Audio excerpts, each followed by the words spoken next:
Imagine this. You wake up one morning, and for a brief, disorienting moment, everything feels wrong. The walls of your room seem unfamiliar. The sunlight streaming through the window feels alien, and even your own reflection in the mirror looks like a stranger. You shake it off, blaming it on a restless night. But as the day unfolds, you notice something deeper. The choices you make, what you eat, how you speak, the people you gravitate toward feel less like decisions and more like reflexes. It's as if you're living on autopilot, guided by an invisible hand you can't quite see or understand. Now, imagine this isn't just a fleeting moment. Imagine this is your life. Every decision, every thought, every emotion subtly shaped by forces you're barely aware of. What if the life you're living isn't truly yours? What if the reality you experience is a carefully constructed illusion, built not by you, but for you? Here's the unsettling truth. Your subconscious mind is the architect of your reality. It's the silent puppeteer pulling the strings, shaping your beliefs, your desires, and even your perception of the world. But how can something so powerful remain so hidden? How can you be both the creator and the prisoner of your own mind? This is the paradox of the human experience. We believe we are in control, yet so much of what we do, think, and feel is governed by forces we don't fully understand. Carl Jung called it the shadow, the part of ourselves we refuse to see. Friedrich Nietzsche warned of the herd mentality, where society's values become our own, often without question. But what if the problem runs even deeper? What if your subconscious isn't just influencing your reality, it is your reality? The question isn't whether your subconscious shapes your life, it's whether you'll ever wake up to its power. And if you do, will you have the courage to confront it? This is where the journey begins. Not with answers, but with a single, haunting question. What if the life you're living isn't yours at all? The subconscious mind is not just a passive repository of memories and instincts. It is an active, relentless force that shapes every aspect of your existence. It operates beneath the surface, like an underground river carving its path through the bedrock of your psyche. But why does it remain so hidden? Why do we, as conscious beings, struggle to grasp the very mechanisms that define us? The answer lies in the nature of the subconscious itself. Carl Jung described it as a vast, uncharted territory, a realm of archetypes, symbols, and primal drives that influence our behavior without our awareness. It's where our deepest fears, unspoken desires, and unresolved traumas reside. These hidden elements don't just linger. They actively shape our thoughts, emotions, and actions. They are the ghosts in the machine, quietly dictating the script of our lives. Friedrich Nietzsche took this idea further, arguing that much of what we consider free will is an illusion. He believed that societal norms, cultural conditioning, and even language itself act as invisible chains, binding us to ways of thinking and behaving that are not truly our own. When you stare into the abyss, Nietzsche famously wrote, "The abyss stares back into you." This abyss is the subconscious, a mirror reflecting not just who we are, but who we've been conditioned to be. Arthur Schopenhauer, too, saw the subconscious as a source of both power and peril. He believed that our desires, often rooted in the subconscious, are the driving force behind human suffering. We chase after what we think will fulfill us, only to find ourselves trapped in a cycle of longing and dissatisfaction. The subconscious, in this sense, is both the architect of our dreams and the architect of our despair. But perhaps the most insidious aspect of the subconscious is its ability to disguise itself. It hides behind rationalizations, justifications, and the comforting illusion of control. We tell ourselves we're making conscious choices, but in reality, we're often replaying patterns etched into our minds by past experiences, societal expectations, and even biological imperatives. This is the hidden problem. We are not who we think we are. Our reality is not what it appears to be. And until we confront the subconscious forces that shape us, we remain prisoners of a reality we did not choose. But what happens when we start to see these forces at work? What happens when the veil begins to lift? The subconscious doesn't just influence your thoughts, it constructs your entire reality. Every decision, every relationship, every moment of joy or despair is filtered through its invisible lens. But what does this mean for the life you're living? What are the unseen consequences of allowing your subconscious to run unchecked? Consider this. Your perception of the world is not an objective truth, but a subjective interpretation. Cognitive biases, those mental shortcuts your brain takes to process information, are deeply rooted in your subconscious. Confirmation bias, for instance, ensures that you notice evidence that supports your existing beliefs while ignoring what contradicts them. This isn't just a quirk of human psychology.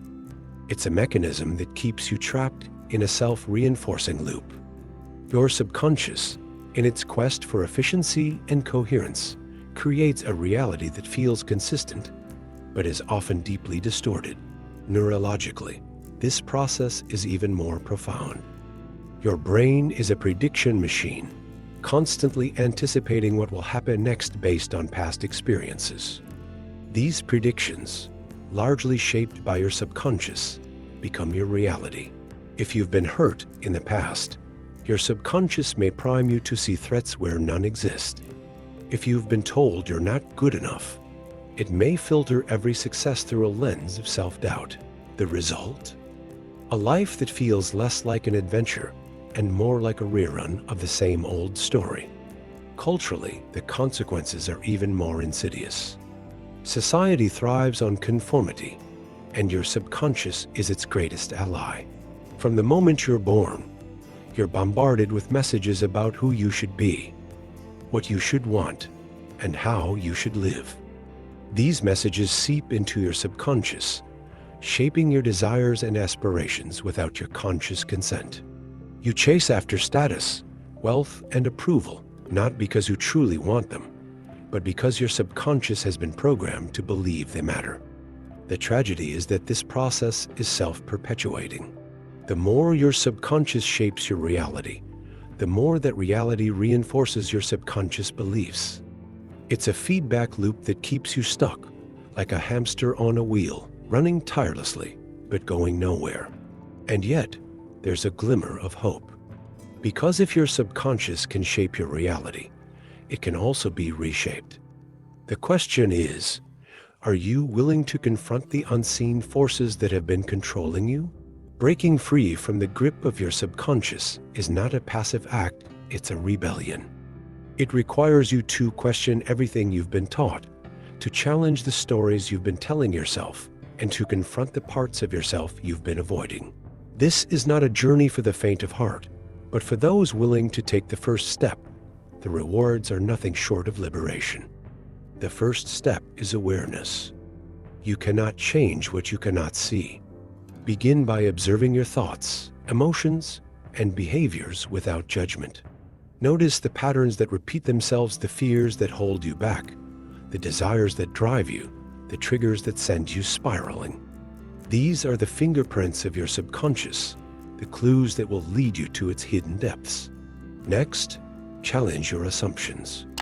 Every belief you hold, every value you cherish, every goal you pursue, ask yourself, is this truly mine, or has it been imposed on me? This is where thinkers like Jean-Paul Sartre offer profound insight. Sartre argued that we are condemned to be free, meaning that we have no choice but to choose. But most of us, he warned, live in bad faith, pretending that our choices are not our own. To break free, you must reclaim your agency. You must choose consciously and deliberately, even when it's uncomfortable. Shadow work, a concept popularized by Carl Jung, is another powerful tool. The shadow is the part of yourself you've disowned, the traits, desires, and emotions you've buried because they don't align with your self-image. By integrating your shadow, you reclaim the energy and creativity you've been suppressing. This is not about indulging in negativity, but about embracing the full spectrum of your humanity. Mindfulness and meditation can also help you detach from the subconscious scripts that run your life. By cultivating presence, you create a space between stimulus and response, a moment of freedom where you can choose how to act rather than react. Viktor Frankl, a Holocaust survivor and psychiatrist, captured this idea beautifully. Between stimulus and response, there is a space. In that space is our power to choose our response. In our response lies our growth and our freedom. Finally, surround yourself with people and environments that support your growth. Just as your subconscious has been shaped by external forces, it can be reshaped by new, empowering influences. Seek out mentors, books, and experiences that challenge you to think differently and live boldly. This rebellion is not a one-time event, but an ongoing process. It's a commitment to living consciously, to creating a reality that is truly your own. But the question remains, what happens when you succeed? What lies on the other side of this transformation? The ultimate truth is this: your subconscious is not your enemy, it is your ally. It is not a prison to escape, but a tool to master. Once you understand its power, you can harness it to create a reality that aligns with your deepest values and aspirations. This is the final, most profound realization. You are not a victim of your subconscious. You are its architect. When you begin to reshape your subconscious, something extraordinary happens. The world around you starts to shift. Relationships become more authentic. Opportunities appear where none existed before, and challenges that once seemed insurmountable become stepping stones to growth. This is not magic. It's the natural result of aligning your inner world with your outer reality. Carl Jung once said, "Until you make the unconscious conscious, it will direct your life, and you will call it fate. But when you bring your subconscious into the light, fate becomes choice." The patterns that once controlled you become tools you can use. The fears that once paralyzed you become sources of strength. The desires that once distracted you become guides to your true purpose. This is the paradox of self-mastery. The more you understand your subconscious, the less it controls you. The more you integrate its hidden forces, the more freedom you gain. And the more you align your inner world with your outer actions, the more your reality becomes a reflection of your highest self. But this journey doesn't end. The subconscious is not a static entity. It evolves as you do. Every experience, every insight, every moment of courage adds to its repertoire.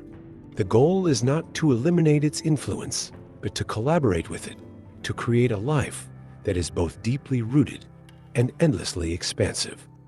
So, as you stand at the edge of this new understanding, ask yourself, what kind of reality do you want to create? What stories will you tell yourself? What truths will you live by? The power to shape your reality has always been within you. The question is, will you use it? This is not just a philosophical insight, it's a call to action. The life you've been living is not the only life possible. The reality you've been experiencing is not the only reality available. The choice is yours. Will you remain asleep, or will you wake up to the power of your own mind? The journey begins now.